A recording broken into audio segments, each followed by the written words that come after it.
Hi friends, ಎಲ್ರಿಗೂ ನಮಸ್ಕಾರ. Welcome to my channel. ನಾನು ಹೇಮಾ ಮಾತಾಡ್ತಾ ಇರೋದು. ಫ್ರೆಂಡ್ಸ್, ಎಲ್ಲರೂ ಹೇಗಿದ್ದೀರಾ? ಎಲ್ಲರೂ ಚೆನ್ನಾಗಿದ್ದೀರಾ ಅಂತ ತಿಳ್ಕೊಂಡು ಇವತ್ತಿನ ಈ ವಿಡಿಯೋ ಸ್ಟಾರ್ಟ್ ಮಾಡ್ತಾ ಇದ್ದೀನಿ. ಇನ್ನು ಫ್ರೆಂಡ್ಸ್, ಎಲ್ಲರೂ ಹೇಗಿದ್ದೀರಾ? ಎಲ್ಲರೂ ಚೆನ್ನಾಗಿರ್ಬೇಕಲ್ಲ ಫ್ರೆಂಡ್ಸ್. ಇನ್ನು ಫ್ರೆಂಡ್ಸ್, ಈ ಸ್ಯಾರಿ ನೋಡಿ ತುಂಬ ಚೆನ್ನಾಗಿ ಕಾಣಿಸ್ತೈತೆ. ನಾನು ಇವಾಗಲೇ ಈ ಸ್ಯಾರಿನ ನೋಡ್ಕೊತಾ ಇದ್ದೀನಿ. ನೋಡಿ ಎಷ್ಟು ಚೆನ್ನಾಗಿದೆ. ಆಮೇಲೆ ನೆನ್ನೆ ಅಂತೂ ಫ್ರೆಂಡ್ಸ್ ನನ್ನ ಮಗಳು ವೀಡಿಯೋ ಕಾಲ್ ಮಾಡಿದ್ದು ಇದು ಉಟ್ಕೊಂಡು ಒಂಥರ ರಾಂಗ್ ಕಲರ್ ಕಾಣಿಸ್ತಾಯಿತ್ತು. ಈ ಕಲ್ಲರಲ್ಲಿ ನಾನು ಚೆನ್ನಾಗಿರೋ ಸ್ಯಾರಿ ಹೂವು ಬಂದಿರೋ ತಗೋಬೇಕು ಮಧ್ಯೆ ಮಧ್ಯೆ ಅಂದ್ಕೊಂಡಿದ್ದೆ. ತಗೋತೀನಿ ಫ್ರೆಂಡ್ಸ್ ಅದನ್ನು. ಆದರೆ ಇದು ನನಗೆ ಗಿಫ್ಟ್ ಬಂದಿರೋ ಸ್ಯಾರಿ ಫುಲ್ ಪ್ಲೇನ್ ಇದೆ, ಆದರೆ ತುಂಬ ಸಾಫ್ಟು, ಉಟ್ಕೊಂಡ್ರೆ ಜಾರಿ ಹೋಗುತ್ತೆ ಫ್ರೆಂಡ್ಸ್. ಇನ್ನು ಬ್ಲೌಸ್ ನೋಡಿದ್ರೆ ಫ್ರೆಂಡ್ಸ್ ಇದೇ ಡಿಸೈನ್ ಹೊಲಿಸಿದ್ದೀನಿ, ಬ್ಯಾಕ್ ಸೈಡ್ ಕಟ್ಟೋದು ಹೊಲಿಸಿದ್ದೀನಿ. ಇನ್ನು ನಾನು ಯಾವಾಗಲೂ ನಮ್ಮ ಟೈಲರು ಆಲ್ರೆಡಿ ನಿಮ್ಗೆಲ್ಲರಿಗೂ ಹೇಳಿದ್ದೀನಿ, ನಮ್ಮ ಟೈಲರು ಬ್ಲೌಸ್ ಅಂತೂ ತುಂಬ ಚೆನ್ನಾಗಿ ಹೊಲಿತಾರೆ, ಡ್ರೆಸ್ಸು ತುಂಬ ಚೆನ್ನಾಗಿ ಹೊಲಿತಾರೆ. ಇನ್ನು ಅದಲ್ಲದೆ ಫ್ರೆಂಡ್ಸ್ ಅವರೇ ಡ್ರೆಸ್ನ ಸೇಲ್ ಮಾಡ್ತಾರೆ. ನಾನು ಎಷ್ಟೋ ನನ್ನ ಡ್ರೆಸ್ಗಳನ್ನ ಅಲ್ಲೇ ತಗೊಂಡು ಅಲ್ಲೇ ಹೊಲಿಸ್ತೀನಿ. ಇನ್ನು ಈ ಮಂತು ಫ್ರೆಂಡ್ಸ್ ನಾನು ಯಾವ ಡ್ರೆಸ್ಸು ತಗೊಳಕ್ಕೆ ಹೋಗಿಲ್ಲ. ಯಾಕೆಂದರೆ ನಿಮಗೆ ಗೊತ್ತು, ಈ ಮಂತ್ ಹಬ್ಬ ಬಂತು, ಲಕ್ಷ್ಮಿ ಹಬ್ಬ ಬಂತು. ಲಕ್ಷ್ಮಿ ಹಬ್ಬಕ್ಕೆ ಎಷ್ಟೆಲ್ಲ ಖರ್ಚು ಮಾಡಬೇಕು. ನಾವು ಏನೇ ಕಮ್ಮಿ ಮಾಡ್ತೀವಿ ಅಂದರೆ ಫ್ರೆಂಡ್ಸ್ ಒಂದು 3,000-4,000 ಮಾಡಲೇಬೇಕು. ಅಷ್ಟಕ್ಕೆ ಅದ್ರ ಮೇಲೆ ಇನ್ನೂ ಕಮ್ಮಿ ಮಾಡೋಕ್ಕಾಗಲ್ಲ. ನಾನು ಹೇಳ್ತಾ ಇರೋದು ಸ್ಯಾರಿ, ಪೂಜೆ ಸಾಮಾನು ಎಲ್ಲ ಸೇರಿ ಹೇಳ್ತಾ ಇದ್ದೀನಿ. ಇನ್ನು ಹಂಗಾಗಿ ಫ್ರೆಂಡ್ಸ್ ಸ್ವಲ್ಪ ನೀವು ತಮ್ಮನಲ್ಲಿ ನೋಡಿದ್ರೇ ಗೊತ್ತಾಗಿರುತ್ತೆ ಏನು ಅಂತ, ಏನು ಹಾಕಿದ್ದೀನಿ ಅಂತ. ಹಂಗಾಗಿ ಫ್ರೆಂಡ್ಸ್ ಈ ಸಲ ನಾನು ಯಾವ ಡ್ರೆಸ್ಸು ಇನ್ನೂ ತಗೊಳ್ಳಿಲ್ಲ. ಅವ್ರೇನು ನಮ್ಮ ಟೈಲರು ಬಿಡಿ ಫ್ರೆಂಡ್ಸ್, ಒಂದು ತಿಂಗಳಿಗೆ ಎಷ್ಟೋ ಥರ ಡ್ರೆಸ್ನ ತರ್ತಾ ಇರ್ತಾರೆ. ಯಾಕೆ ಗೊತ್ತಾ ಫ್ರೆಂಡ್ಸ್, ಅಲ್ಲಿ ನಾವು ಡ್ರೆಸ್ ತಗೊಂಡ್ರೆ ಹೆಂಗೋ ತಿಂಗಳಿಗೆ ಒಂದೊಂದಾದರೂ ಡ್ರೆಸ್ ಹೊಲಿಸ್ಕೊತಾ ಇರ್ತೀವಿ. ಆಮೇಲೆ ಅವ್ರ ಅಂಗಡಿಲಿ ಫ್ರೆಂಡ್ಸ್ ಡ್ರೆಸ್ಸು ಸ್ಟಿಚ್ ಹೊಲಿಯೋಕ್ಕೂ ರೈಟು, ಡ್ರೆಸ್ಸೂ ಅಷ್ಟೇ ನಿಮ್ಮಿಷ್ಟ. 500ರಿಂದ 500ಇಂದ ಸ್ಟಾರ್ಟ್ ಆಗುತ್ತೆ ಡ್ರೆಸ್ಸು ಅವ್ರ ಅಂಗಡಿಲಿ ಫ್ರೆಂಡ್ಸ್. ಹಂಗಾಗಿ ನಾನು ಅವ್ರ ಅಂಗಡಿಲಿ ಡ್ರೆಸ್ ತಗೊಂಡ್ರೆ ನನಗೆ ನನ್ನ ಮಗಳಿಗೆ ಇಬ್ರಿಗೂ ಸ್ವಲ್ಪ ಡ್ರೆಸ್ಸು ನಮ್ಮ ಹತ್ರ ಜಾಸ್ತಿ ಆಗುತ್ತೆ. ಯಾಕೆಂದರೆ ಯಾವಾಗಾದರೂ ಅಮೌಂಟ್ ಇದ್ದಾಗ ಟ್ರೈಲರ್ ಬಟ್ಟೆ ಕೊಡೋಕೆ ಹೋದಾಗ ತಗೋತೀನಿ. ಇನ್ನು ಫ್ರೆಂಡ್ಸ್ ಈಗ ಈ ಲಕ್ಷ್ಮೀದು ಸೀರೆ ಉಡ್ಸಿದ್ದೀನಲ್ಲ, ಇದನ್ನು ಗೌರಿ ಹಬ್ಬ ಕುಟ್ಕೊಳ್ಳೋಕೆ ಹೊಲಿಯೋಕ್ಕೆ ಕೊಡಬೇಕಲ್ಲ, ನೋಡೋಣ ಆವಾಗ ಹೋದರೆ. ಯಾಕೆಂದರೆ ಫ್ರೆಂಡ್ಸ್ ಇನ್ನು ಇವತ್ತೆಷ್ಟು ಡೇಟು, 22ನೇ ತಾರೀಕು ಫ್ರೆಂಡ್ಸ್. ಇದು ಲಕ್ಷ್ಮೀ ಹಬ್ಬದ ಸೆಕೆಂಡ್ ಡೇ. ನಾನು ಲಕ್ಷ್ಮೀ ಹಬ್ಬದ ಬಗ್ಗೆನೇ ಮಾತಾಡಿದ್ದೀನಿ, ತಮ್ಮನಲ್ಲಿ ನೀವೆಲ್ಲರೂ ನೋಡಿರ್ತೀರಿ. ಬನ್ನಿ ಫ್ರೆಂಡ್ಸ್, ಈ ವಿಷಯದ ಬಗ್ಗೆ ನಾನು ಹೇಳಕ್ಕೆ ಬಂದಿರೋದೇನು ಅಂತ ನಿಮಗೆಲ್ಲ ಹೇಳ್ತೀನಿ. ಪ್ಲೀಸ್ ಫ್ರೆಂಡ್ಸ್, ದಯವಿಟ್ಟು ಸಬ್ಸ್ಕ್ರೈಬ್ ಮಾಡೋದನ್ನ ಮರಿಬೇಡಿ ಫ್ರೆಂಡ್ಸ್, ಲೈಕ್ ಮಾಡೋದನ್ನು ಮರಿಬೇಡಿ, ಶೇರ್ ಮಾಡೋದನ್ನು ಮರಿಬೇಡಿ ಫ್ರೆಂಡ್ಸ್. ಏನು ಗೊತ್ತಾ, ಸ್ವಲ್ಪ ಜನಕ್ಕೆ ಎಲ್ಲರೂ ಲಕ್ಷ್ಮಿ ಕೂರಿಸ್ತಾರಲ್ಲ, ಲಕ್ಷ್ಮೀನ ಕೂರಿಸ್ತೇ ಹೋದರೆ ನಮಗೇನಾದರೂ ಕೆಟ್ಟದ್ದಾಗುತ್ತಾ, ಎಲ್ಲರ ಮನೇಲೂ ಲಕ್ಷ್ಮೀ ಪೂಜೆ ಮಾಡಲೇಬೇಕಾ ಅನ್ನೋ ಡೌಟ್ ಇರುತ್ತೆ. ಈಗ ಫ್ರೆಂಡ್ಸ್ ಇನ್ನೊಂದೇನು ಗೊತ್ತಾ, ಎಲ್ಲಕ್ಕಿಂತ ಸೋಷಿಯಲ್ ಮೀಡಿಯಾದಲ್ಲಿ ನೀವು ಮೊಬೈಲ್ ಓಪನ್ ಮಾಡಿದ್ರೆ ಯಾವ ಹಬ್ಬ ಬರುತ್ತೆ ಆ ಹಬ್ಬದಲ್ಲಿ ಬರೀ ಅದೇ ವಿಡಿಯೋ ಬರುತ್ತೆ. ಗೌರಿ ಹಬ್ಬ ಬಂದರೆ ಬರೀ ಗೌರಮ್ಮಂದು ಗಣೇಶಂದೇ ವಿಡಿಯೋ ಬರುತ್ತೆ ಫ್ರೆಂಡ್ಸ್. ಇದು ಟ್ರೆಂಡ್ ಇವಾಗ. ಆಮೇಲೆ ಇನ್ನು ಯಾವಾಗಾದರೂ ಒಂದು ಏನಾದರೂ ಫೆಸ್ಟಿವಲ್ಗಳು ಬರಲಿ, ಹಬ್ಬಗಳು ಬರಲಿ, ಏನಾದರೂ ಫಂಕ್ಷನ್ಗಳು ಬರಲಿ, ಯಾವಾಗ ನೋಡಿ ನೀವು ಏನಾದರೂ ವೀಡಿಯೋನ ಓಪನ್ ಮಾಡಿದ್ರೆ, ಮೊಬೈಲ್ನ ತೆಗೆದ್ರೆ ಫ್ರೆಂಡ್ಸ್ ಪೂರ್ತಿ ನಮಗೆ ಅದೇ ಬರುತ್ತೆ. ಯಾಕೆ ಅಂದರೆ ಫ್ರೆಂಡ್ಸ್ ಎಲ್ಲರೂ ಇವಾಗ ಜನ ಯಾರು ಅಯ್ಯೋ ನನಗೆ ಬಡತನ ಆಯ್ತಪ್ಪ, ನಾನೇನಪ್ಪ ಅದನ್ನು ಮಾಡಬಾರ್ದು ಯಾರೂ ಇಲ್ಲ ಫ್ರೆಂಡ್ಸ್. ಯಾಕೆ ಗೊತ್ತಾ, ಎಲ್ಲರೂ ಜನ ಕಷ್ಟಪಟ್ಟು ಸುಖ ಪಡಬೇಕು ಅನ್ನೋದನ್ನ ಕಲ್ತಿದ್ದಾರೆ ಫ್ರೆಂಡ್ಸ್. ಒಂದು ಟೈಮಲ್ಲಿತ್ತು ಅಯ್ಯೋ ಅವ್ರು ದೊಡ್ಡ ಶ್ರೀಮಂತರು, ಅವ್ರ ಮನೇಲಿ ಅದು ಮಾಡ್ತಾರೆ ನಮಗಾಗಲ್ಲ ಅಂತ ಫ್ರೆಂಡ್ಸ್. ಇವಾಗ ಅದೆಲ್ಲ ಯಾವುದೋ ಕಾಲಕ್ಕೆ ಮುಗಿದೋಯ್ತು. ಯಾಕೆ ಗೊತ್ತಾ, ಯಾರು ಬಡವರಲ್ಲ. ಯಾಕೆ ಗೊತ್ತಾ, ಅವ್ರಿಗೆ ಅವರು ಶ್ರೀಮಂತರೇ. ನಮ್ಮ ಮನೆಗೆ ನಾನು ಶ್ರೀಮಂತರಾದರೆ ನಿಮ್ಮ ಮನೆಗೆ ನೀವು ಶ್ರೀಮಂತರು. ಅದಕ್ಕೆ ಫ್ರೆಂಡ್ಸ್ ನಮ್ಮ ಮನಸ್ಸಲ್ಲಿ ಯಾವತ್ತೂ ಆ ಭಾವನೆ ಬರಲೇಬಾರ್ದು. ಅಯ್ಯೋ ಅವ್ರ ಮನೇಲಿ ದೊಡ್ಡವರು, ಅವ್ರ ಮನೇಲಿ ದುಡ್ಡಿದೆ, ಅವ್ರು ಅದಕ್ಕೆ ಲಕ್ಷ್ಮೀ ಹಬ್ಬ ಮಾಡ್ತಾರೆ, ಅವ್ರು ಅದಕ್ಕೆ ಗೌರಿ ಹಬ್ಬ ಮಾಡ್ತಾರೆ, ಅವ್ರು ಅದಕ್ಕೆ ಚೆನ್ನಾಗಿರೋ ಬಟ್ಟೆ ಹಾಕತ್ತಾರೆ. ಇದನ್ನೆಲ್ಲ ನೀವು ಕನಸು ಕಾಣಲೇಬೇಡಿ. ಯಾಕೆ ಗೊತ್ತಾ ಫ್ರೆಂಡ್ಸ್, ಯಾರು ಇಲ್ಲಿ ಬಡತನದಲ್ಲಿ ಬದುಕ್ತಾ ಇಲ್ಲ, ಯಾರೂ ಬಡವರಲ್ಲ. ಎಲ್ಲದಕ್ಕಿಂತ ಮೊದಲು ಫ್ರೆಂಡ್ಸ್ ನಮಗೆ ಆರೋಗ್ಯಕ್ಕೆ ದೇವರು ಏನು ಬಡತನ ಕೊಟ್ಟಿರಲ್ಲ. ನಮ್ಮ ಆರೋಗ್ಯ ಚೆನ್ನಾಗಿದ್ದರೆ ನಾವೇ ಶ್ರೀಮಂತರು, ನಾವೇ ಕೋಟ್ಯಾಧೀಶರು. ನಾವು ಕಷ್ಟಪಟ್ಟು ಫ್ರೆಂಡ್ಸ್ ನಾವು 10 ರೂಪಾಯಿ ಸಂಪಾದನೆ ಮಾಡ್ತೀವಿ ಅನ್ನೋ ಶಕ್ತಿ ನಮಗಿದ್ದಾಗ ನಾವು ಏನು ಮಾಡೋಕ್ಕೂ ಹಿಂದೆ ಬರಬಾರ್ದು. ಯಾಕೆ ಗೊತ್ತಾ, ನೋಡಿ ಒಂದು ದೇವ್ರನ್ನ ಕೂರಿಸಿ ಒಂದು ಪೂಜೆ ಮಾಡಬೇಕು ಅಂದ್ರೆ ಅವ್ನು ಕೋಟ್ಯಾಧೀಶ್ವರನೇ ಆಗಬೇಕು ಅಂತ ಏನಿಲ್ಲ. ಒಂದು ಬಟ್ಟೆ ತಗೊಂಡು ನೀಟಾಗಿ ಇಟ್ಕೊಂಡು ಒಂದು ಕೆಲಸದ ಜಾಗಕ್ಕೆ ಹೋಗಬೇಕು ಅಂದರೆ ಅವನೇನು ದೊಡ್ಡ ಶ್ರೀಮಂತನೇ ಆಗಿರಬೇಕು, ಅವ್ನಿಗೆ 1 ಲಕ್ಷ ಸಂಬಳ ಬರಬೇಕು ಅಂತ ಏನಿಲ್ಲ ಫ್ರೆಂಡ್ಸ್. ನೋಡಿ ಅವ್ರವ್ರ ಲೆವೆಲ್ಗೆ ಅವ್ರು ಮಾಡ್ತಾರೆ. ಒಬ್ಬ ಶ್ರೀಮಂತ ಕಾರಲ್ಲಿ ಹೋದರೆ ಒಬ್ಬ ಬಡವ ಆಟೋದಲ್ಲಾದರೂ ಹೋಗ್ತಾನೆ.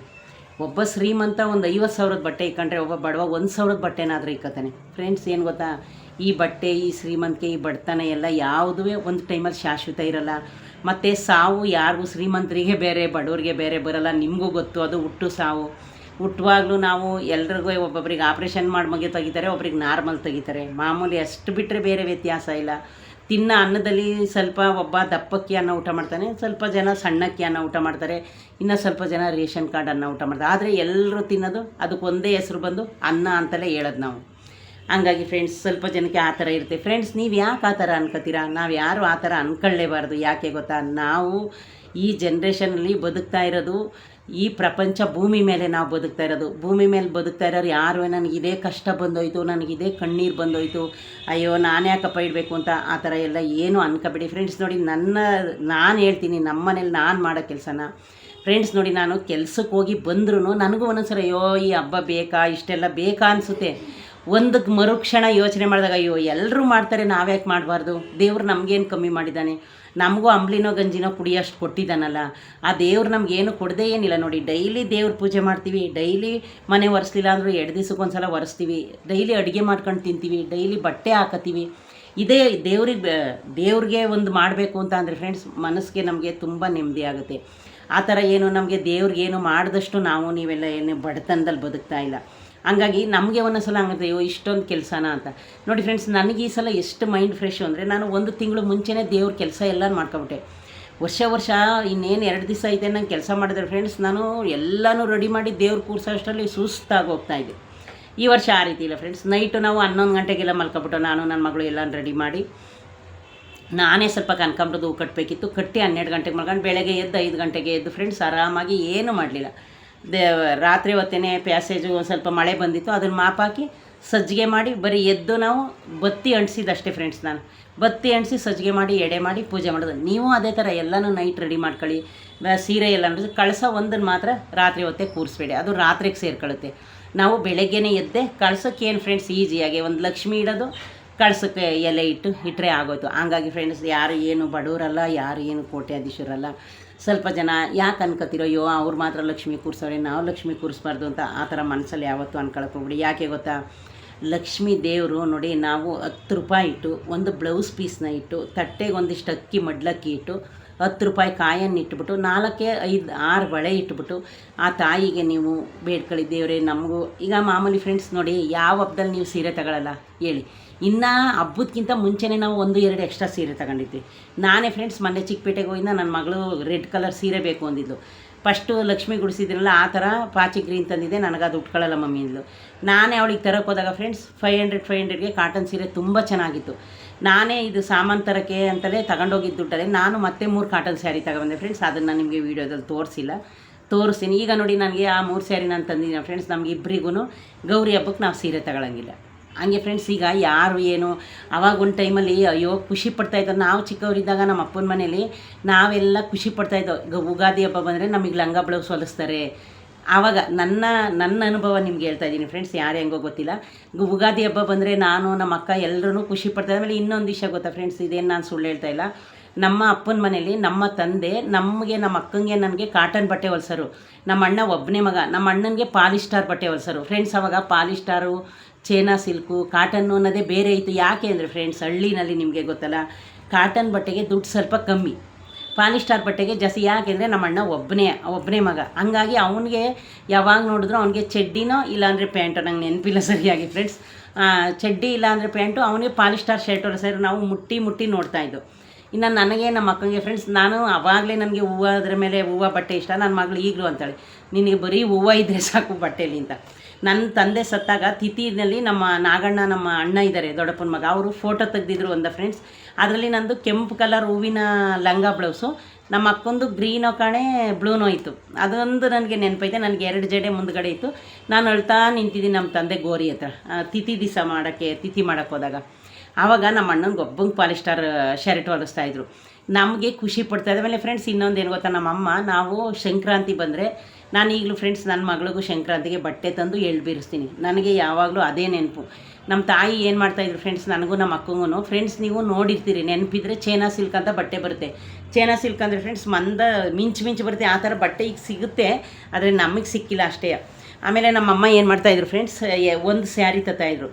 ಒಂದು ಸ್ಯಾರಿನ ತಂದು ನನಗೆ ನಮ್ಮ ಅಕ್ಕಂಗೆ ಇಬ್ಬರಿಗೂ ಸಹ ಸಂಕ್ರಾಂತಿಗೆ ಲಂಗ ಬ್ಲೌಸ್ ಹೊಲಿಸ್ತಾಯಿದ್ರು. ಆಗೇನು ಫ್ರೆಂಡ್ಸ್ ನಾವು 10 ವರ್ಷ ಇರಬೇಕು. ನನಗೆ ನಮ್ಮ ಅಕ್ಕಂಗೂ ನನಗೂ ಡಿಫ್ರೆಂಟು 3 ವರ್ಷ. ಹೌದು, ನಾನು 3 ವರ್ಷ, ನಮ್ಮ ಅಕ್ಕ ಹುಟ್ಟಿದ 3 ವರ್ಷಕ್ಕೆ ನಾನು ಹುಟ್ಟಿರೋದು. ನಮ್ಮ ಅಣ್ಣ ನಮ್ಮ ಅಕ್ಕ 2 ವರ್ಷಕ್ಕೆ ಹುಟ್ಟಿರೋದಂತೆ ನಮ್ಮಮ್ಮ ಹೇಳ್ತಿದ್ರು ಫ್ರೆಂಡ್ಸ್. ಆಮೇಲೆ ನಾವು ಬ್ಲೌಸ್ ಏನು ಡಿಸೈನ್ ಇಲ್ಲ ಫ್ರೆಂಡ್ಸ್. ಈ ಮುಂದ್ಗಡೆ ಒಂದು ನೆಕ್ಕು, ಇಲ್ಲಿ ತನಕ ಸ್ಲೀವು. ನಾವು ಎಷ್ಟು ಖುಷಿ ಪಡ್ತಿದ್ದೋ ಗೊತ್ತಾ ಫ್ರೆಂಡ್ಸ್. ಅದು ನೋಡಿ, ನಮ್ಮ ಮನೇಲಿ ರೈತರು ಗದ್ದೆ ಬೆಳಿಬೇಕು, ತೋಟದಲ್ಲಿ ಏನಾದರೂ ಸಿಕ್ಕಿದ್ರೆ ತಂದು ಮಾರಿನೇ ತರಬೇಕು. ನಿಮಗೆ ನಮ್ಮ ಮನೇಲಿ ಯಾರೂ ಕೆಲಸಕ್ಕೆ ಹೋಗ್ತಾ ಇರಲಿಲ್ಲ ಆವಾಗ. ಹಳ್ಳಿ ಅಂದರೆ ನಿಮಗೆ ಗೊತ್ತಲ್ಲ, ಜಮೀನಿತ್ತು ನಮಗೆ ಫ್ರೆಂಡ್ಸ್. ಆಮೇಲೆ ಏನು ಮಾಡ್ತಾಯಿದ್ರು, ಅದರಲ್ಲಿ ಬ್ಲೌಸ್ ಹೊಲ್ಸರು ನಮ್ಮಮ್ಮ. ಲಂಗ ಬ್ಲೌಸ್ ಹೊಲಿಸಿ ನಮ್ಮ ಅಮ್ಮನ ತಾಯಿ ಊರಲ್ಲಿ ಅವ್ರು ಸ್ವಲ್ಪ ಶ್ರೀಮಂತರು. ಆ ಕಾಲಕ್ಕೆ ಅವರು ಚೆನ್ನಾಗಿರೋ ಮನೆಯಿಂದ ನಮ್ಮಮ್ಮ ಬಂದಿರೋದು. ಎಳ್ಬೀರು ಮಾಡೋರು ನಮ್ಮಮ್ಮ. ಇಷ್ಟು ಎಳ್ಬೀರು ಮಾಡಿಬಿಟ್ಟು ಫ್ರೆಂಡ್ಸ್, ನನಗೆ ನಮ್ಮ ಅಕ್ಕಂಗೆ ತಟ್ಟೆ ಕಬ್ಬು, ನಮ್ಮೂರ ಕಡೆ ಕಬ್ಬು ನಾವೇ ಬೆಳಿತೀವಿ. ಎಲ್ಲ ನನಗೆ ಎಷ್ಟು ಖುಷಿ ಪಡ್ತಿದ್ದೋ ಅಂತ ಅಂದರೆ, ನಮ್ಮ ಅಕ್ಕ ಸ್ವಲ್ಪ ಖುಷಿ ಪಡ್ತಿದ್ದೋ, ಆದರೆ ನಾನಂತೂ ಫ್ರೆಂಡ್ಸ್ ಇರೋರಿಗೆಲ್ಲ ಹೇಳ್ಕೊಬತ್ತಾ ಇದ್ದೆ, ನನಗೆ ಈ ಕಲರ್ ಬಟ್ಟೆ, ಈ ಕಲರ್ ಬ್ಲೌಸ್ ಹೊಲಿಸೈತೆ, ಈ ಕಲರ್ ಲಂಗ ಅಂತ. ಆಮೇಲೆ ನನಗೆ ಸ್ವಲ್ಪ ಹೂವು ಜಾಸ್ತಿ ಬೇಕಾಗಿತ್ತು, ಹಠ ಮಾಡ್ತಾಯಿದ್ದೆ. ಆವಾಗ ಚಿಕ್ಕದ್ರಲ್ಲೂ ಮಾಡ್ತಿದ್ದಂತೆ ನಮ್ಮ ಅಮ್ಮ ಹೇಳ್ತಿರು, ನನಗೆ ಗೊತ್ತಿಲ್ಲ. ಆಮೇಲೆ ನಮ್ಮ ಊರ ಕಡೆ ಎಲ್ಲ ಫ್ರೆಂಡ್ಸ್ ಮನೆ ಮುಂದಕ್ಕೆ ಬರ್ತಾರೆ ಹೂವು ಮಾರೋಕ್ಕೆ. ಮುಡಿಸಿ ಸಾಯಂಕಾಲ 4 ಗಂಟೆಗೆ ಎಷ್ಟು ಖುಷಿ. ಆಮೇಲೆ ಫ್ರೆಂಡ್ಸ್, ನಿಮ್ಗೆ ಇನ್ನೊಂದು ವಿಷಯ ಗೊತ್ತಾ, ಲಂಗ ಬ್ಲೌಸ್ನ ನನಗೆ ಬಿಚ್ಚೋಕ್ಕೆ ಮನಸ್ಸು ಬರ್ತಾ ಇರಲಿಲ್ಲ. ಸುಮ್ಮನೆ ನೈಟ್ ಅದನ್ನೇ ಹಾಕೊಂಡು ಮಲ್ಕೋಬೇಕು. ಆದರೆ ನಮ್ಮ ಅಮ್ಮ ಇಲ್ಲ ಅದು ಬಿಚ್ಚಬೇಕು ಅಂದ್ಬಿಟ್ಟು ಬಿಚ್ಚಿ ಮಡಚಿ ಇಟ್ಬಿಡೋರು. ಅದನ್ನು ಇನ್ನು ಯಾವಾಗಾದರೂ ಹಬ್ಬಕ್ಕೆ ಕೊಡ್ತಿದ್ರು ಹಾಕೊಳ್ಳೋಕ್ಕೆ ನಮ್ಮಮ್ಮ. ಯಾಕೆಂದರೆ ಫ್ರೆಂಡ್ಸ್, ಆಗ ಬಟ್ಟೆ ಆಗಲಿ ದುಡ್ಡಾಗಲಿ ಕಷ್ಟ ಆಗಲಿ ಮನುಷ್ಯಂಗೆ ಅಷ್ಟೇ ಇರ್ತಿತ್ತಲ್ಲ. ಹಂಗಾಗಿ ಫ್ರೆಂಡ್ಸ್, ನಮ್ಮ ತಂದೆ ಮನೇಲಿರೋದನ್ನ ನಾನು ನಿಮ್ಗೆ ಹೇಳ್ಕೊತಾ ಇದ್ದೀನಿ. ಆಮೇಲೆ ಚೈನಾ ಸಿಲ್ಕ್ ಬಟ್ಟೆ ಅಂತ ಫ್ರೆಂಡ್ಸ್, ಅದನ್ನು ನಾನು ನೋಡ್ತಾನೆ ಇದ್ದೀನಿ. ಎಲ್ಲಾದರೂ ಹೋದಾಗ ಸೀರೆ ಸಿಗುತ್ತೆ, ಅದರಲ್ಲಿ ಬ್ಲೌಸು ಲಂಗ ಸೀರೆನೂ ತುಂಬ ಚೆನ್ನಾಗಿರುತ್ತೆ. ಯಾವಾಗಾದರೂ ನಾನು ತಂದೆ ತತ್ತೀನಿ ಬಿಡಿ ಫ್ರೆಂಡ್ಸ್, ಆವಾಗ ನಿಮಗೆ ವೀಡಿಯೋ ಮಾಡ್ತೀನಿ.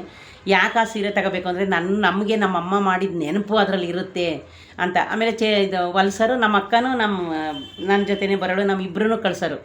ಫ್ರೆಂಡ್ಸ್, ನಮ್ಮ ಮನೇಲಿ ಯಾವಾಗಲೇ ಆಗಲಿ ನಿಮ್ಗೊಂದು ವಿಷಯ ಗೊತ್ತಾ, ಏನೇ ಬಟ್ಟೆ ತರಲಿ ಏನೇ ಮಾಡಲಿ ಫಸ್ಟು ನಾನೇ ತಗೋತಾ ಇದ್ದಿದ್ದು. ನಮ್ಮ ಅಕ್ಕ ಒಂದು ದಿವಸಕ್ಕೂ ಹಠ ಮಾಡ್ತಾ ಇರಲಿಲ್ಲ, ನನಗೆ ಇದೇ ಬೇಕು ಅಂತ. ನಾನು ಯಾವಾಗಲೂ ನಮ್ಮ ಅಕ್ಕ ಹೇಳ್ಬಿಡ, ಬಿಡು ಅವಳು ಯಾವ್ದು ತಾತಾಳೆ, ಆಮೇಲೆ ಉಳಿದಿದ್ದು ನಾನು ತಗೋತೀನಿ ಅಂತ ಹೇಳೋಳು ನಮ್ಮ ಅಕ್ಕ. ಅಂದರೆ ನಾವೇನು ಅಷ್ಟು ಜಗಳ ಮಾಡ್ತಿದ್ದಿಲ್ಲ, ಅಷ್ಟು ಹಠ ಮಾಡ್ತಿರ್ಲಿಲ್ಲ. ನಾನು ಫಸ್ಟ್ ಅದಕ್ಕೆ ನಮ್ಮಮ್ಮ ಏನು ಮಾಡ್ತಾಯಿದ್ರು, ಇವ್ರಿಗೆ ಯಾವ ಕಲ್ಲರು ಬೇಡ ಯಾವುದು ಬೇಡ, ಇವರಿಬ್ಬರಿಗೂ ಸಹ ಒಂದೇ ಕಲರ್ ತಂದುಬಿಡೋಣ ಅಂತ ಹೇಳಿ ಸೀರೆ ತರೋರು. ಹಳ್ಳಿ ಜೀವನ ನಿಮಗೆ ಗೊತ್ತಲ್ಲ ಫ್ರೆಂಡ್ಸ್. ಹಂಗಾಗಿ ಆ ಸೀರೆಯಲ್ಲಿ ನಮ್ಮಮ್ಮ ನಮ್ಮಿಬ್ಬರಿಗೂ ಲಂಗ ಬ್ಲೌಸ್ ಹೊಲಿಸಿ, ಆಮೇಲೆ ಒಂದು ಇಷ್ಟಾಗಲ ಖರ್ಚಿಪ್ ಏನಾದರೂ ಟೈಲರ್ ಉಳ್ದೈತೆ ಅಂತ ಕೊಟ್ಟರೆ ಫ್ರೆಂಡ್ಸ್, ನಾನಂತೂ ಅದನ್ನು ಮಡಚಿ ಎಷ್ಟು ಜೋಪಾನ ಮಾಡಿ ಇಟ್ಕೊತಿದ್ದೆ ಅಂದರೆ ಫ್ರೆಂಡ್ಸ್, ಅದು ಹೇಳ್ಬಾರ್ದು. ನೋಡಿ, ಇವಾಗ ಬಟ್ಟೆಗೆ ಬೆಲೆ ಇಲ್ಲ. ನಾನು ಎಷ್ಟೊಂದು ನನ್ನ ಡ್ರೆಸ್ಗಳನ್ನ ಬೇರೆಯವ್ರಿಗೆ ಕೊಟ್ಬಿಡ್ತೀನಿ. ಈಗ ಸೀರೆನೂ ಅಷ್ಟೇ, ಎಲ್ಲನೂ ಕೊಟ್ಬಿಡ್ತೀವಿ. ಅದನ್ನೆಲ್ಲ ನೆನೆಸ್ಕೊಂಡ್ರೆ ಅಂದರೆ ಫ್ರೆಂಡ್ಸ್, ಈಗ ನಾವು ನೋಡಿ ಕಷ್ಟಪಟ್ಟರು ಚೆನ್ನಾಗಿದ್ದೀವಿ. ಅನ್ನ ಬಟ್ಟೆಗೆ ನ್ಯಾರಾಗಿದ್ದೀವಿ. ನಾವೇನು ಅತಿ ಶ್ರೀಮಂತರಿಲ್ಲ ಅಂದ್ರೂ, ಅಕಸ್ಮಾತ್ ಏನಾದರೂ ಒಂದು ಬಟ್ಟೆ ಒಂದು 500 ರೂಪಾಯಿ 1000 ರೂಪಾಯಿ ಬಟ್ಟೆ ತರಬೇಕು ಅಂತ ಅಂದ್ರೂ, ಇರಲಿ ತಗೋ, ಏನು ಪರವಾಗಿಲ್ಲ ಅನ್ನೋಷ್ಟು. ಬೇಡವೇ ಬೇಡ, ನಮಗೇನು ಇಲ್ಲ ಅನ್ನೋ ರೀತಿ ಅಲ್ಲ. ಬೈ ಚಾನ್ಸ್ 500 1000 ರೂಪಾಯಿಂದ ಒಂದು ಏನಾರು ಬಟ್ಟೆ ನಮ್ಮ ಮಕ್ಕಳಾಗಲಿ ಬೇಕು ಅಂದ್ರೂ ಸಹ ಆಯಿತು ತಗೋ ಅಂತ ಅನ್ನೋಷ್ಟು ದೇವ್ರು ನಮಗೆ ಕೊಟ್ಟಿದ್ದಾನೆ.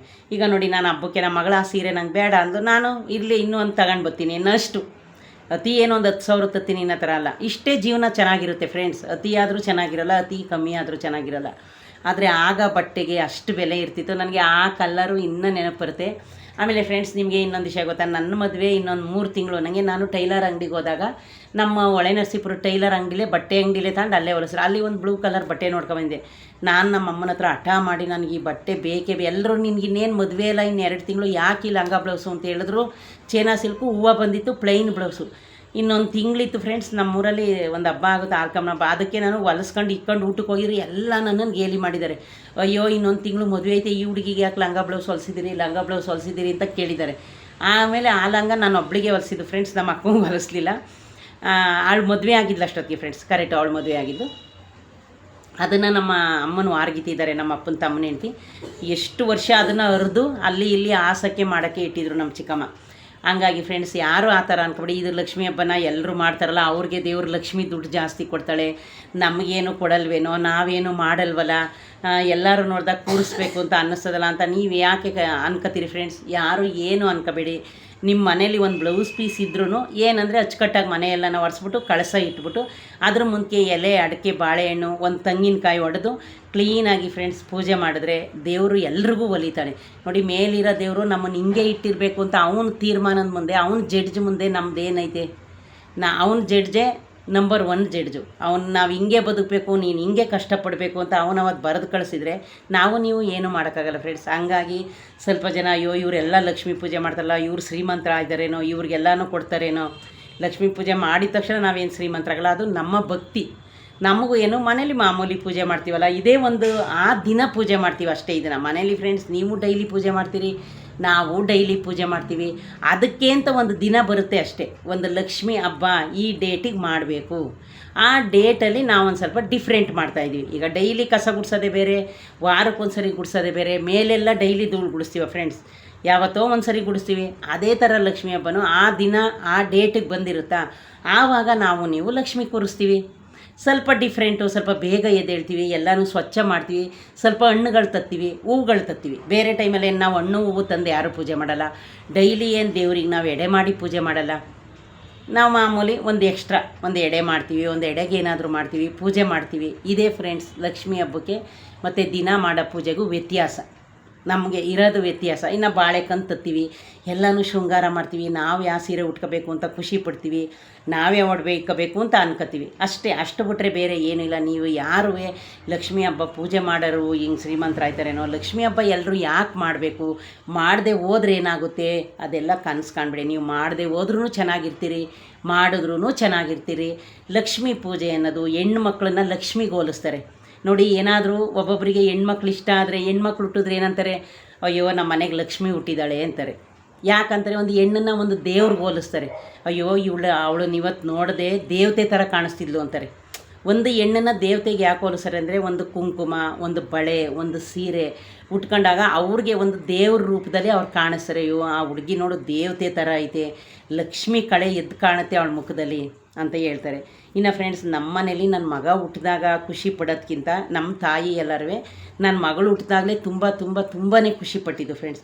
ನನ್ನ ಮಗಳು ಹುಟ್ಟಿದಾಗ 3 ದಿವಸ ನಮ್ಮಮ್ಮ ಮರದಲ್ಲಿ ಹಾಕ್ತೀವಿ. ನನ್ನ ಮಗಳು ತುಂಬ ಸಣ್ಣಕ್ಕೆ ಹುಟ್ಟಿದ್ಲು, ಮನೇಲೇ ನಂಗೆ ಡಿಲಿವರಿ ಆಗಿದ್ದು. ಫಸ್ಟ್ ಡಿಲಿವರಿ ನನಗೆ ಹಾಸ್ಪಿಟ್ಲಲ್ಲಿ ಟಾರ್ಚರ್ ಮಾಡಿದ್ರು ಅಂತ ನಾನು ಹಾಸ್ಪಿಟ್ಲಿಗೆ ಹೋಗಲಿಲ್ಲ. ಸಣ್ಣ ಪಾಪು ಥರ ಇಷ್ಟು ಹುಟ್ಟಿದ್ಲು, ಒಂದು 2.5 kg 3 kg ಇದ್ಲೇನೋ ಫ್ರೆಂಡ್ಸ್, ತೂಕ ಏನು ಇಲ್ವಲ್ಲ. ಆವಾಗ ನೀವೇ ನೋಡಿದ್ದೀರ ಹಳ್ಳೀಲಿ. ಆಗ ನಮ್ಮ ಮನೇಲಿ ನಮ್ಮ ಮಗಳು ಹುಟ್ಟಿದಾಗಲೇ ತುಂಬ ಎಲ್ಲರೂ ಇಷ್ಟಪಟ್ಟಿದ್ದು. ನನ್ನ ಮನಸ್ಸಲ್ವೇ ಫ್ರೆಂಡ್ಸ್, ನಮಗೆ ಗಂಡು ಮಕ್ಕಳಾದಾಗ ನಮ್ಮ ಅಣ್ಣ ಈ ಥರ ನಮ್ಮ ಅಮ್ಮನ ಕೆಲವೊಂದ್ಸರಿ ಜಗಳ ಮಾಡೋಲ್ಲ. ನನ್ನ ಮನಸ್ಸಲ್ಲಿ ಅಯ್ಯೋ ಗಂಡು ಮಕ್ಕಳು ಊಟಕ್ಕೆ ಹಾಕಲ್ವೇನೋ, ಇದೇ ಮುಂದೆ ನಮಗೂ ಈ ಥರ ಆಗುತ್ತೇನೋ ಅಂತ ಅನಿಸೋದು. ಆದರೆ ಹೆಣ್ಮಕ್ಳು ಏನಂದರೆ ಫ್ರೆಂಡ್ಸ್, ಒಂದು ಕ್ಷಣ ಇಲ್ಲ ಒಂದು ಕ್ಷಣ ನಾವು ಒಂದು ತಂದೆ ತಾಯಿ ವಿಷಯಕ್ಕಾಗಲಿ ಒಂದು ಏನೇ ಕಷ್ಟಕ್ಕೆ ನಾವು ಮರುಗ್ತೀವಿ, ಸಹಾಯ ಮಾಡ್ತೀವಿ. ಗಂಡು ಮಕ್ಕಳು ಒಂಥರ ಕಲ್ಲು ಮನಸ್ಸಿರ್ತಾರೆ, ಎಲ್ಲರೂ ಆ ಥರ ಇರ್ತಾರೆ ಗಂಡು ಮಕ್ಕಳು ಅಂತ ನಾನು ಹೇಳ್ತಾ ಇಲ್ಲ ಫ್ರೆಂಡ್ಸ್, ಒಬ್ಬೊಬ್ಬರು ಗಂಡು ಮಕ್ಕಳು. ಇನ್ನು ಫ್ರೆಂಡ್ಸ್ ನೋಡಿ, 3/4% ಯಾರು ತಾಯಿ ತಂದೆ ನೋಡ್ಕೊಳ್ಳೋದೇ ಇಲ್ಲ ಗಂಡು ಮಕ್ಕಳು. ಎನಿ ಟೈಮ್ ನೋಡಿದ್ರೆ ಹೆಣ್ಮಕ್ಳೇ ಒಂದು ಸ್ವಲ್ಪ ಅಯ್ಯೋ ಅಂತಾರೆ. ಅದು ಏನು ಮಾಡೋಕ್ಕಾಗಲ್ಲ ಫ್ರೆಂಡ್ಸ್, ಈ ಪ್ರಕೃತಿ ನಿಯಮನೇ ಹಂಗೇನೋ. ಹೆಂಡ್ತಿ ಮದುವೆ ಆದ ತಕ್ಷಣ ಒಂಥರ ಚೇಂಜ್ ಆಗೋಯ್ತಾರೆ. ಒಬ್ಬೊಬ್ಬರು ಒಂದೊಂದು ಲೈಫಲ್ಲಿ ಕೆಲಸ ಬಂದರೆ ಚೇಂಜ್ ಆಯ್ತಾರೆ, ಬೇರೆ ಊರಿಗೆ ಹೋಗಿ ಅವರು ಕೆಲಸ ಮಾಡೋ ಪರಿಸ್ಥಿತಿ ಬರುತ್ತೆ, ಆವಾಗ ಒಂಥರ ಚೇಂಜ್ ಆಯ್ತಾರೆ. ಇದೆಲ್ಲ ನಡೆಯುತ್ತೆ. ಇನ್ನು ಫ್ರೆಂಡ್ಸ್, ನಮ್ಮ ಮನೇಲಿ ಹೆಣ್ಮಗು ಹುಟ್ಟಿದಾಗ ನಮ್ಮ ಮನೇಲಿ ತುಂಬ ಖುಷಿಪಟ್ಟಿದ್ದು, ನಮ್ಮ ಅಮ್ಮನೇ ಜಾಸ್ತಿ ಖುಷಿಪಟ್ಟಿದ್ದು. ಇನ್ನು ನನಗೂ ಏನು ಫ್ರೆಂಡ್ಸ್ ಆ ಥರ ಏನಿದಿಲ್ಲ. ನನಗೂ ಸಹ ನನ್ನ ಮಗ ಹುಟ್ಟಿದಾಗ ನನಗೆ ಜಾಸ್ತಿ ನೋವೇ ಇತ್ತು. ನನಗೆ ಫುಲ್ಲು ವಾಮಿಂಟ್ ಆಯ್ತಾಯಿತು. ಒಂದು ಕ್ಷಣ ಅಯ್ಯೋ ನಾನು ಫಸ್ಟೇ ಗಂಡು ಅಂತ ಎಲ್ಲರೂ ಖುಷಿಪಡ್ತೀರ, ನನ್ನ ಮನಸ್ಸಲ್ಲಿ ಅಯ್ಯೋ ಗಂಡು ಮಕ್ಕಳೆಲ್ಲ ಆವಾಗ ನಮ್ಮ ಅಮ್ಮ ನಮ್ಮ ಅಣ್ಣ ಬೇರೆ ಮನೇಲಿದ್ದರು. ಮನಸ್ಸಲ್ಲಿ ಅಯ್ಯೋ ಏನು ಗಂಡು ಮಕ್ಕಳಪ್ಪ ಈ ಥರ ನೋಡಿದ್ರೆ ನಾವು ಬೇರೆ ಮನೇಲಿದ್ದೀವಿ. ಬೇರೆ ಮನೇಲಿದ್ದೆ ನಮ್ಮಮ್ಮ ನನಗೆ ಬಾಣಿತನ ಮಾಡಿದ್ದು ಫ್ರೆಂಡ್ಸ್. ಆಗ ನನ್ನ ಮನಸ್ಸಲ್ಲಿ ಅಯ್ಯೋ ಏನು ಗಂಡು ಮಕ್ಕಳು ಬಿಡಿ ಅನಿಸಿತು. ಈಗ ಹೆಣ್ಮಗು ಹುಟ್ಟಿದಾಗ ನನಗೆ ಫ್ರೆಂಡ್ಸ್ ಏನು ಜಾಸ್ತಿ ಖುಷಿ ಅಂದರೆ ಏನು ಅಷ್ಟು ಖುಷಿ ಅಷ್ಟು ಸಂತೋಷ ಇಲ್ಲ. ಏನಂದರೆ ನನಗೆ ಸಮಾಧಾನ ಅಂದರೆ ಖುಷಿ ಇಲ್ಲ, ಯಾವುದಿಲ್ಲ. ನನಗೇನಂದರೆ ಒಂಥರ ಸಮಾಧಾನ, ಅಯ್ಯೋ ಬಿಡಪ್ಪ ಹೆಣ್ಮಗೆ ಆಯ್ತಲ್ಲ, ಏನು ತೊಂದರೆ ಇಲ್ವಲ್ಲ ಅನ್ನೋಷ್ಟು. ಈಗ ಜಾಸ್ತಿ ಖುಷಿಗಿಂತ ಜಾಸ್ತಿ, ಅದು ಖುಷಿಗಿಂತಲೇ ಜಾಸ್ತಿ ಒಂದು ಸಮಾಧಾನ ಅಂದರೆ ಅಯ್ಯೋ ಸದ್ಯ ಎಣ್ಣೆ ಆಯ್ತಲ್ಲ ಬಿಡ. ಒಬ್ಬರು ಅಯ್ಯೋ ಎಣ್ಣ ಅಂತಾರೆ ಫ್ರೆಂಡ್ಸ್, ಏನಾದರೂ ಹೆಣ್ಮಕ್ಳು ಏನು ಮಗ ಹೆಣ್ಣು ಅಂದರೆ ಏನೋ ಅವ್ರದ್ದು ರೆಸ್ಪಾನ್ಸೇ ಬರೋಲ್ಲ. ಗಂಡು ಗಂಡ ಅಂತ ಹೋಗಿ ಸ್ವೀಟ್ ತಂದುಬಿಟ್ಟು ಊರಿಗೆಲ್ಲ ಸ್ವೀಟ್ ಕೊಟ್ಬಿಡ್ತಾರೆ. ಅವ್ರ ಕೊನೆಯಲ್ಲಿ ಒಂದು ಸಲ ಇವ್ರಿಗೆ ಸ್ವೀಟ್ ಕೊಡ್ತಾರೆ ಅಂತ ಯಾರಿಗೂ ಗೊತ್ತಿರಲ್ಲ. ಹಂಗಾಗಿ ಫ್ರೆಂಡ್ಸ್, ನನಗೆ ಹೆಣ್ಮಗು ಹುಟ್ಟಿದಾಗ ಏನೋ ನನಗೆ ಸಮಾಧಾನ. ನನ್ನ ಮನೇಲಿ ಡಿಲಿವರಿ ಆದ್ರೂ ನಾನು ಡಿಲಿವರಿ ಆದ ತಕ್ಷಣ ಸುಸ್ತಾಗಿ ಮಲ್ಕೊಂಡಿದ್ದೆ ಫ್ರೆಂಡ್ಸ್. ಆಮೇಲೆ ಒಂದು ಅರ್ಧ ಅವರ್ ಆದಮೇಲೆ ಇನ್ನು ಡಿಲಿವರಿ ಮಗು ತೆಗ್ದೇಟ್ ಕೇಳ್ತಾರೆ ಹೆಣ್ಣೋ ಗಂಡು ಅಂತ, ಹೆಣ್ಣು ಪಾಪು ಅಂತ ಹೇಳಿದ್ರು. ಇನ್ನು ಅದಾದಮೇಲೆ ಫ್ರೆಂಡ್ಸ್ ನಾನು ಸುಸ್ತಾಗಿ ಮಲಗಿದೆ. ನಮ್ಮ ಅಮ್ಮನೇ ಮರದಲ್ಲಿ ಎತ್ಕೊಂಡು ನಮ್ಮ ಮಗುನ ಎಲ್ಲನೂ ನೋಡ್ಕೊಂಡು, ಆಮೇಲೆ ನಾನು ಬೆಳಗ್ಗೆ ಮಧ್ಯಾಹ್ನ 2 ಗಂಟೆಗೆ, ಸೋಮವಾರನೇ ನನಗೆ 2 ಮಕ್ಕಳು ಹುಟ್ಟಿರೋದು. ಅದಾದಮೇಲೆ 4 ಗಂಟೆಗೆ ನಾನು ನನ್ನ ಮಗಳನ್ನ ನೋಡಿದ್ದು ಫ್ರೆಂಡ್ಸ್.